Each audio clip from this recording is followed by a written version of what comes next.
Olá, meus irmãos, nós vamos dar continuidade aqui ao nosso estudo do livro de Atos. Agora nós vamos tratar com o capítulo 1. O capítulo 1 ele tem uma pequena introdução, um prólogo. Depois fala sobre a ascensão de Jesus, cita nominalmente os apóstolos, os discípulos, e fala sobre a escolha de Matias. Então gostaria de estar tratando com vocês esses pontos.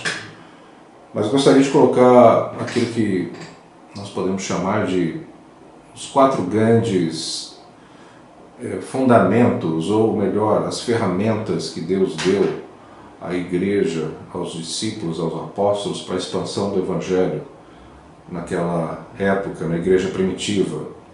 Eu diria que são as 4 grandes molas propulsoras que permitiu com que o Evangelho fosse difundido por toda aquela região há 2000 anos atrás. Então, o primeiro deles, eu diria que é a ressurreição, a convicção e a certeza da ressurreição de Cristo. Não uma ressurreição abstrata, não foi um fantasma que ressuscitou, não foi o Espírito de Jesus que ressuscitou. Jesus apareceu de forma corpórea aos seus discípulos, ele comeu com os seus discípulos, ele foi tocado, ele foi visto pelos seus discípulos. Isso nos fala sobre a redenção que nos é oferecida pelo Evangelho, pela salvação. Essa redenção, ela abraça, ela alcança todas as áreas do nosso ser, espírito, alma e corpo. Nós temos o processo do novo nascimento, Jesus falou sobre isso, é necessário nascer de novo. Esse novo nascimento alcança o nosso espírito, é aquela parte do nosso ser que nos conecta com o divino, é aquela parte do nosso ser que é sensível ao reino espiritual, ao reino de Deus abstrato, não físico ainda. Um dia ele será físico, por enquanto ele é abstrato, ele reside no nosso interior, no nosso coração. Então, a redenção alcança o nosso espírito, está alcançando a nossa alma, nós estamos em processo de aperfeiçoamento, de santificação, de mudança, de transformação, de questionamento dos nossos valores, valores morais, valores sociais. Então, a redenção do Evangelho alcança o nosso espírito, a nossa alma e também, apontando para o futuro, o nosso corpo. O nosso corpo, enquanto estivermos nesse mundo, ele vai perecendo, ele vai se enfermando. Mas um dia nós receberemos um corpo ressurreto, um corpo perfeito, um corpo com o qual nós poderemos entrar na presença de Deus na eternidade, que não se corrompe, que não adoece. Jesus recebeu esse corpo, ele morreu e ao terceiro dia ele ressuscitou, de forma que esse corpo ressurreto, com esse corpo ressurreto ele pôde caminhar durante 40 dias aqui na terra, ensinando, tendo comunhão com seus discípulos, comendo juntamente com ele, sem limitação de tempo e espaço. O corpo ressurreto ele pode entrar em lugares hermeticamente fechados, ele pode se transpor de um lugar para o outro em questão de fração de segundos. Nós vemos isso acontecendo aqui no ministério de Jesus após a ressurreição. Então, a redenção nos alcança de forma ampla e restrita, espírito, alma e corpo. O espírito nos fala do passado, nós recebemos a Cristo no passado. Na alma nos fala sobre o presente e no corpo nos fala sobre o futuro, ainda virá, ainda nós provaremos isso. Então, eu gostaria de tratar desses 4 pontos. Primeiro ponto, primeira ferramenta, primeira mola propulsora foi a certeza e a convicção da ressurreição. Isso fica claro no verso 3. A estes também, depois de ter padecido, se apresentou vivo, com muitas provas incontestáveis, aparecendo-lhe durante 40 dias e falando das coisas concernentes ao reino de Deus. Então Jesus estava ensinando ainda, não só o seu ministério terreno, em forma corpórea, física, à semelhança dos homens, de nós, mas também no seu ministério após a ressurreição, continuou ensinando, falando sobre as maravilhas do reino de Deus. E no verso 4, e comendo com eles, veja que ele comia, se sentava à mesa juntamente com eles. Né? Determinou-lhes que não se ausentassem de Jerusalém, mas que esperassem a promessa do Pai, a qual disse, de mim ouvistes. Né? Então Jesus lhes dá algumas recomendações, e aguardassem a promessa. Segundo ponto, o poder do Espírito Santo. Isso fica claro no verso 8, mas recebereis poder ao descer sobre vós o Espírito Santo, e sereis minhas testemunhas, tanto em Jerusalém como em toda a Judéia e Samaria, e até os confins da terra. O segundo ponto, o poder. Não o poder pessoal, não a capacidade retórica dos seus discípulos, dos seus apóstolos, mesmo porque muitos ali não tinham essa capacidade, eram pessoas iletradas, eram pescadores, pessoas comuns do povo. Mas Deus lhes concedeu, através da descida do Espírito Santo, como nós vamos ver nos próximos capítulos de Atos, né? Principalmente Pedro, a transformação pela qual Pedro passou, ele pregava e milhares se convertiam. Aquele mesmo Pedro, né, que se acovardou no momento da prisão de Jesus, aquele Pedro sanguíneo que falava coisas erradas no momento errado, que Jesus precisou repreendê-lo, aquela pessoa impulsiva e ao mesmo tempo covarde. Esse Pedro então se levanta no poder do Espírito Santo e faz grandes coisas. Né? Então, poder do Espírito Santo. Terceiro ponto, o foco, né, na grande comissão. Segunda parte do verso 8 diz assim, e sereis minhas testemunhas em Jerusalém, como em toda a Judéia, Samaria, até os confins da terra. Então, veja, na sua cidade, no seu estado, no seu país e até os confins da terra. Então a igreja ela é chamada a fazer missões também, enviando missionários, sustentando missionários com recursos financeiros, através das nossas orações, aos confins da terra, aquelas culturas mais distantes e inóspitas do nosso planeta, aqueles lugares de mais difícil acesso, mais ermos, e com culturas tão adversas da nossa cultura ocidental. Então, essa convicção de que esse poder lhes era dado, não para que apenas recebessem o poder, recebessem conhecimento, recebessem ensino, mas que isso fosse colocado em movimento, à disposição dos perdidos, daqueles que precisavam ser alcançados para a glória de Deus. Então, tudo que nos é dado pelo poder de Deus, através do Espírito Santo, é com um objetivo útil, para edificação. Nada nos é dado para que simplesmente recebamos isso e não façamos nada com isso. É algo que deve ser reproduzido. Recebemos de graça e de graça também nós damos. Então esse é o terceiro ponto, né? O foco, a certeza desta grande comissão, dessa grande responsabilidade que eles tinham de espalhar essa semente por aquele mundo antigo, né? E o terceiro ponto, que é a certeza da segunda vinda de Jesus.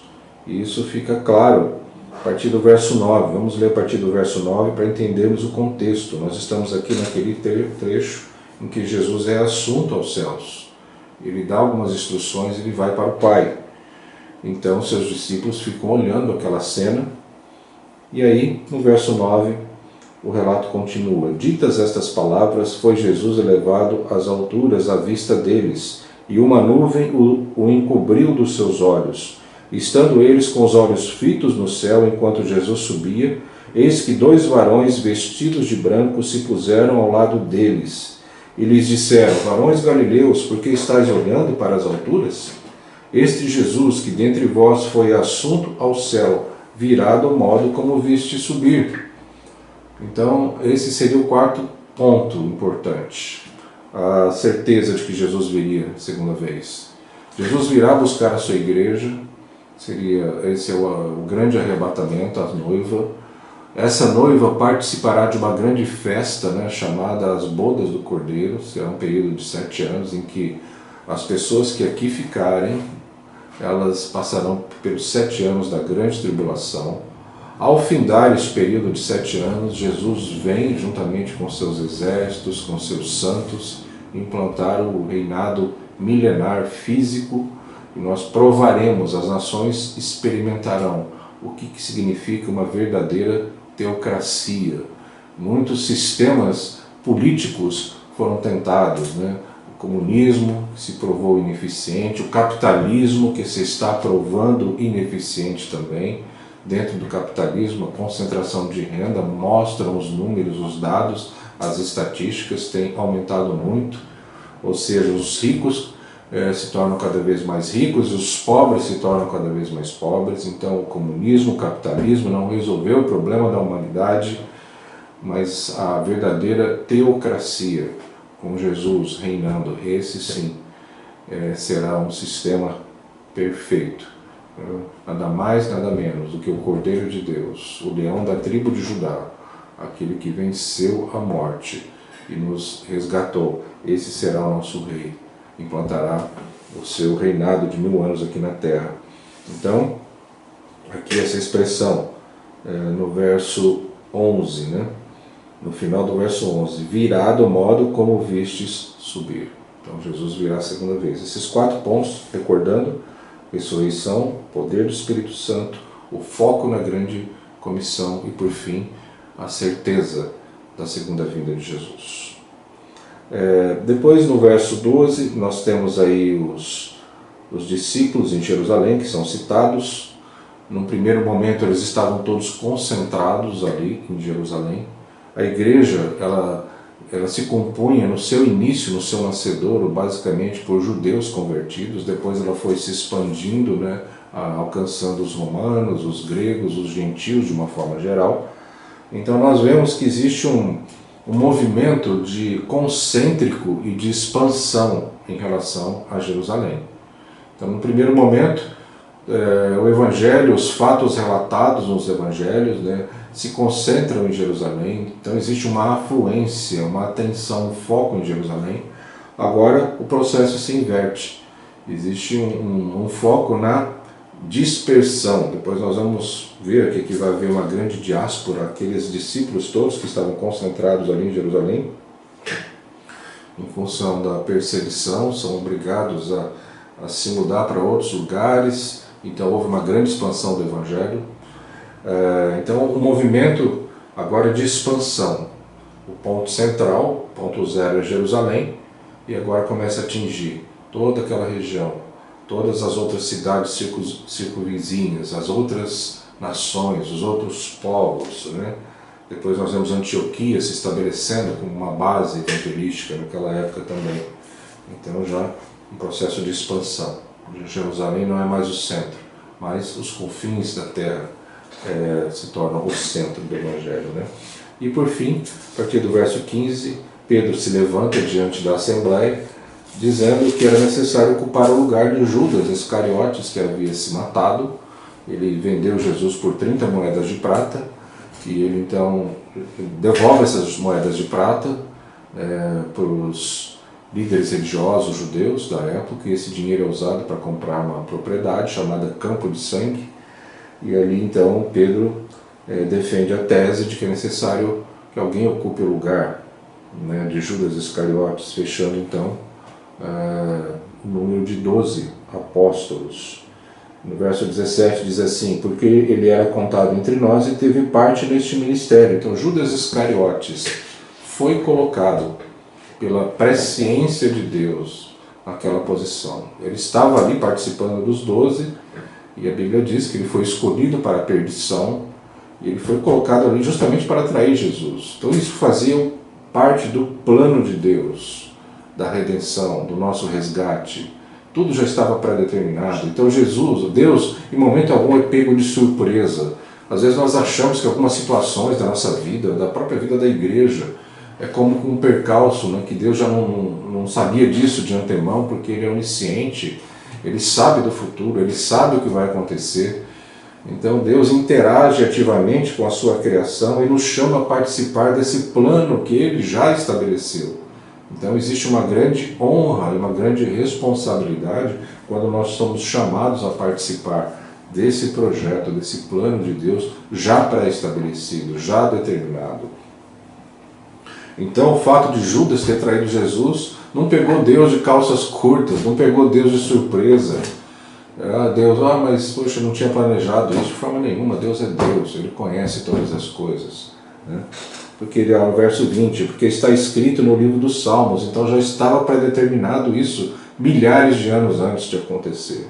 Porque, diz assim, porque está escrito, verso 20, no livro de Salmos, fique deserta a sua morada e não haja quem nela habite, e tome outro o seu encargo.